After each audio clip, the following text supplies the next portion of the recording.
1 to 10 तो हम ऐसे सुनते हैं, लेकिन कृष्ण के नामों के साथ आज पहली बार सुनिए। मुझे पता है कि आप ABCD भी सुना देते हैं वैसे, और आप ABCD के तौर पर A फॉर एप्पल याद करने को नहीं कहते। सही कह रही हूं मैं? एक बार वो भी सुना दीजिए।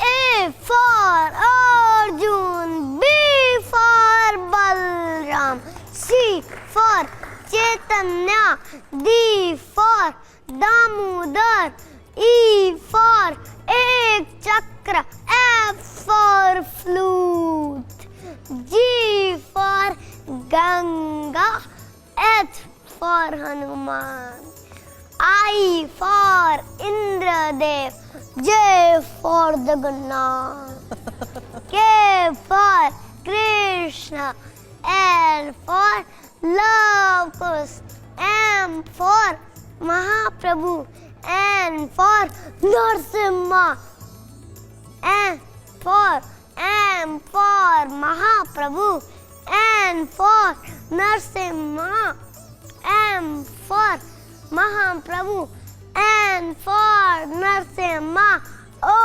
for Om, P for Prahlad, Q for क्यों Kunti, R for Ram, S for Sita, T for Tulsi, U for Uddhav, V for Vamandev, W for water Ganga, X for xylophone, Y for Yashoda मैया, Z for zero।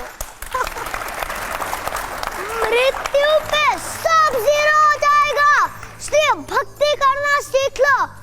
givegita.com पे जाओ, भगवत गीता जानो और भगवत गीता का कोर्स सुनो। बहुत खूब, बहुत ही बढ़िया।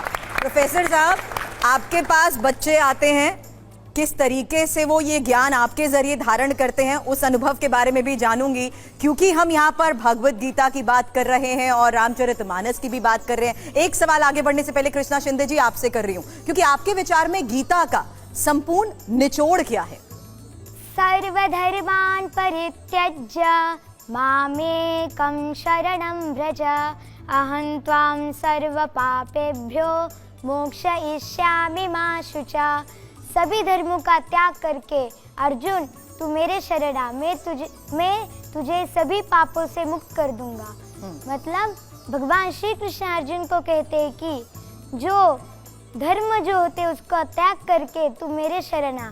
मतलब जो लोग होते हो दूसरे के शरण जाते, ढोंगी बाबा जैसे उनके शरण जाते, तो वो जो ढोंगी बाबा होते वो भी नरक में जाएंगे, और जो सीखते उनसे उनका भी नाश होगा। इसलिए हमें जो भगवान श्री कृष्ण ने बताया है, जो हमारे गुरु श्रील प्रभुपाद जी ने बताया है, उनके जो बताते हैं वही करना है। इसलिए भगवत गीता पढ़नी चाहिए। हरे कृष्णा। हरे कृष्णा। आपके जीवन से जुड़ी बातों को जिस सरल अंदाज में ये समझा रहे हैं, एक सवाल मैं आपसे कर लेती हूँ बाल व्यास जी, क्योंकि सुंदरकांड को जिस तरीके से आप पढ़ते हैं, समझते हैं, क्या उसका वाकई हमारे जीवन पर भी कोई प्रभाव पड़ता है?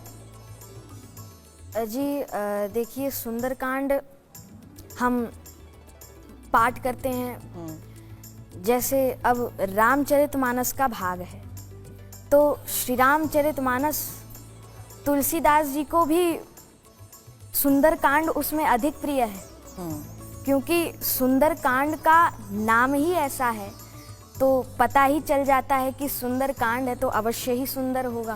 बिल्कुल।